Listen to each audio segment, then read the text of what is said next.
Hello and welcome to my channel. Today's video is going to be, I guess, a review.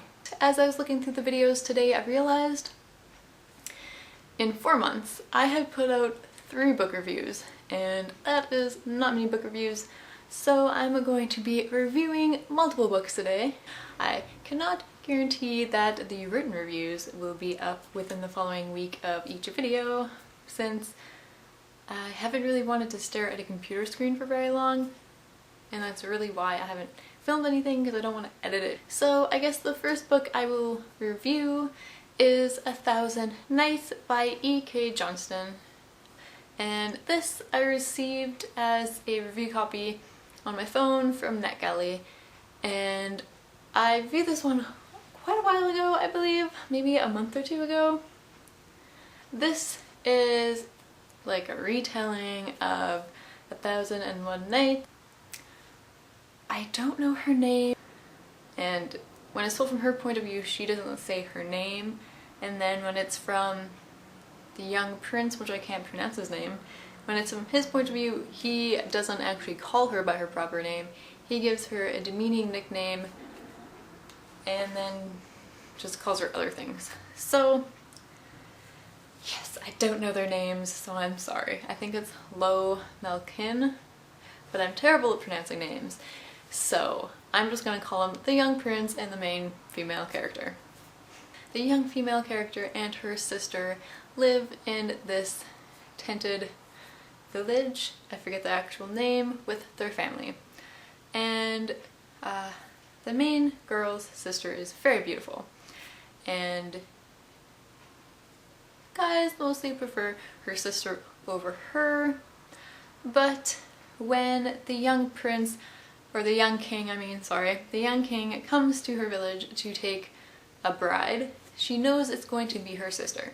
So she dresses up in her sister's clothes and covers her face and dresses up like her sister, and she is picked. So she goes to the young king's castle. She tells her sister to make her a small god.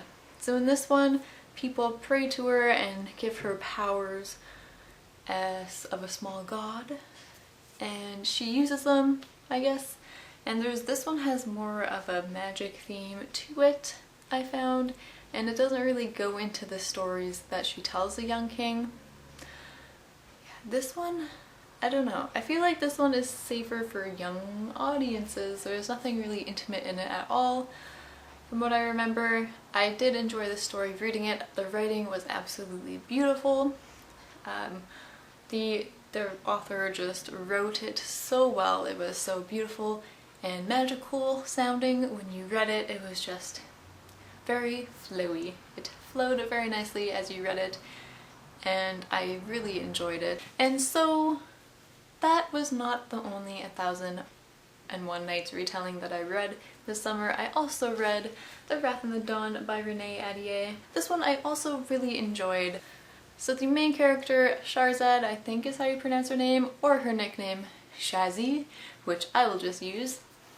Yes. So she decides to volunteer to marry the young king, Khalid, because he previously married her best friend and killed her. So he has also killed a girl every single night, and this one he kills by strangling them with a silk rope. And every morning the bride will wake up dead with a silk rope around because she got strangled. So this one, Shazzy devises this whole plan on how she's going to take Khalid out from the inside, and she goes in wanting to kill him and having a plan and orchestrating things to have this come together. But as the original story has laid out, both of these girls fall in love with the young king. And this story, the writing was also really well done. I really enjoyed it. It flowed so well. I just zipped through it so fast. This one, unlike 1,000 Nights, I found this one focused more on the stories she read to him at night, or didn't read, she just told them at nighttime. And you actually got to read the story as she was telling it to him, and I really liked that. I really enjoyed having the stories in the stories. It added more to it. It added another layer, and I really appreciated it. In this one, there were a few more intimate scenes than the other book, but still it's young adult, so it's fine. It's not a heavy romance. 1001 Nights really went into description of the desert and the imagery and the surroundings and the landscapes. A lot more for this one. A lot more than this one. 1001 Nights, pretty sure is going to be a standalone. This one is going to be a series, which I'm super stoked about because the ending of this one just left off in such a way that I really am sad it just got published, because if I waited a bit to read it, then I wouldn't have to wait so long for the next one. And there is magic in this one, though it's more subtle. It doesn't play as a full in-your-face role as 1000 Nights does. That one's really in your face. There's magic, you know it. It's right there, always happening. This one is a little more subtle. It's not happening as much. I'm trying to point out the differences and similarities between these books. Obviously they're going to be very similar. The plot is going to be almost the same since they are retellings of the exact same book, but they are also very different. And if you are looking for a book like these, then just read both of them. I read them with a month and a half in between, and I'm glad I did because I read 1000 Nights and it was amazing. I enjoyed it, and then I heard about The Wrath and the Dawn, so when I had a chance, I ordered it online.